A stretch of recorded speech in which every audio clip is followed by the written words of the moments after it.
that the international community faced quite a long time ago. The first meeting of G20 at the level of ministers of finance and heads of central banks were held back in 1999, and in 2008, when another wave of global economic crisis broke out, it was decided to hold these discussions on financial issues at the level of heads of states and governments. That was when everyone agreed that G20 doesn't deal with geopolitical issues that are on the UN agenda and primarily its Security Council and the General Assembly. And now G20 is a platform that unites the G7 countries, the leading countries of the West, the BRICS countries, the whole five, and a whole number of countries that, in terms of their approach, positions and interests, are closer to the BRICS position. Nonetheless, it is a platform for effective dialogue, for negotiating approach, as it used to be till the last year, when the West sacrificed to its ambitions on Ukrainian affairs all areas, all tracks of work that should be at the cornerstone of the G20. And now, I mentioned it in my speech at G20, all multilateral institutions are going through a test whether or not they reflect the current geopolitical realities.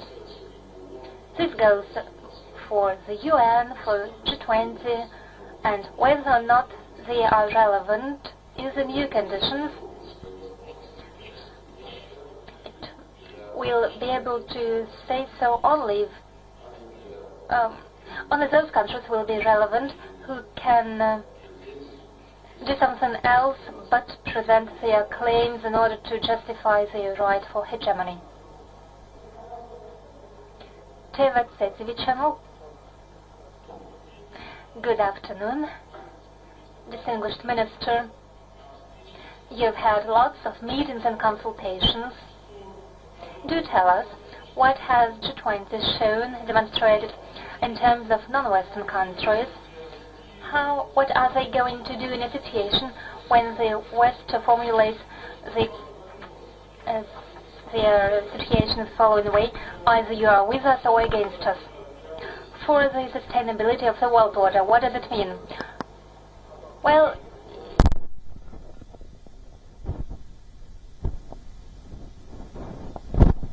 концентрируется на практической работе по обеспечению наших интересов, полностью сознавая, подчеркну это еще раз, что делать это необходимо с учетом законных интересов других участников процесса. И мы к этому готовы.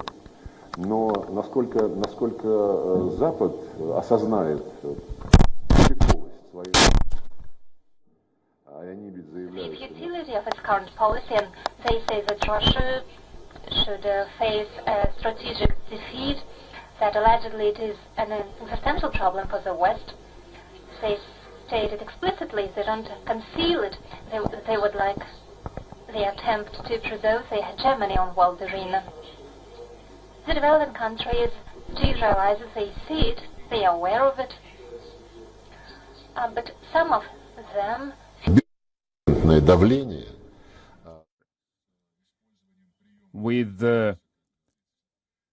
They are getting sucker punched against, so to say, and in their statements, in one way or another, they have to make certain statements, certain claims.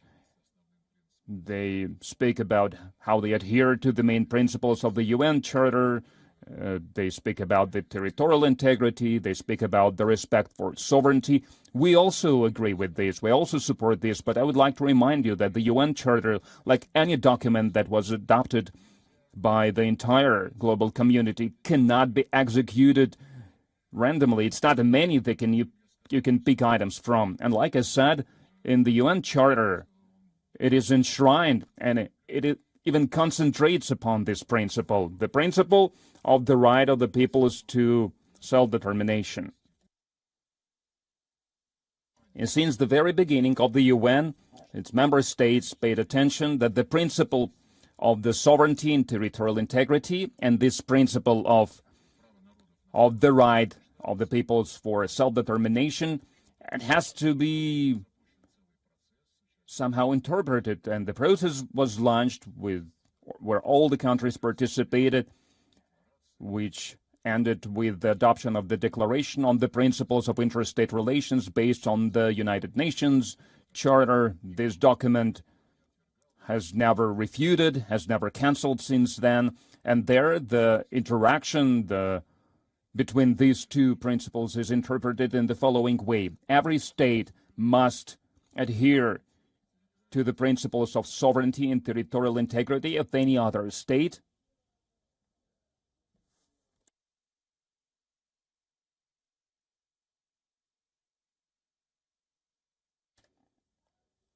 It represents the entire nation that lives there.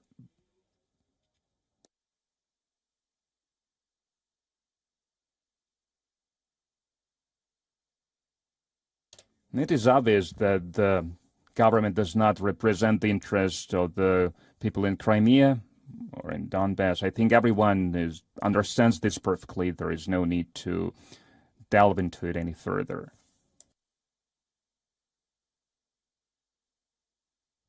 Just wanted to know whether there's going to be a joint communique. Was there a discussion on that? And why did Russia, including China, move back from the Bali Declaration? Also, you mentioned that the G20 forum has become a farce, apologized to India for the behavior of the West. What transpired in that room? It's an interesting expression. Why Russia, including China? Что касается причин, по которым не состоялось принятие декларации. The reasons why the declaration was not adopted, and instead of this, Indian presidency will outline their vision of the discussion as some kind of a summary by the president. I have just explained it in a lot of detail in your question, why the formula, the same formula that was put into the Bali Declaration. I also touched upon this. The summit on Bali took place more than 6 months ago, and since then a lot of things have happened that show what is going on in Ukraine, including the admission of guilt, basically, of 3 signatories of the Minsk Accords. And via Ms. Merkel, via Mr. Hollande and Mr. Poroshenko, they were directly stating that they were never going to implement these accords. And the accords, I would like to remind you, concerned including the provision of unalienable rights, human rights, in particular the rights of the Russian-speaking population to speak their native language, to teach their children in Russian. All this was not just undermined, but it was banned by law. The decision the Ukrainian parliament adopted, the decrees that the Ukrainian president signed that went for the education in Russia, the media that worked in Russian in regards to the Russian literature and Russian culture on a general level, and many other things. Today on the sidelines, I talked to my Western counterparts. I wanted to draw their attention to this, and they're looking at you without blinking, but they are not saying anything in response. The only position they have, why Russia has allowed the invasion, and they all emphasize that it was unprovoked. This invasion reflects the reaction to the war that the West was preparing for many years, and that's why it was arming the Ukrainian regime. And I would like to remind you that they took power as a result of armed coup d'etat. So the Bali formula, that a thing of the last year, of the past, a lot of things became clearer, and not only to us, because we knew about it since long, but to all those who really want to investigate what's going on. WION is now available in your country. Download the app now and get all the news on the move.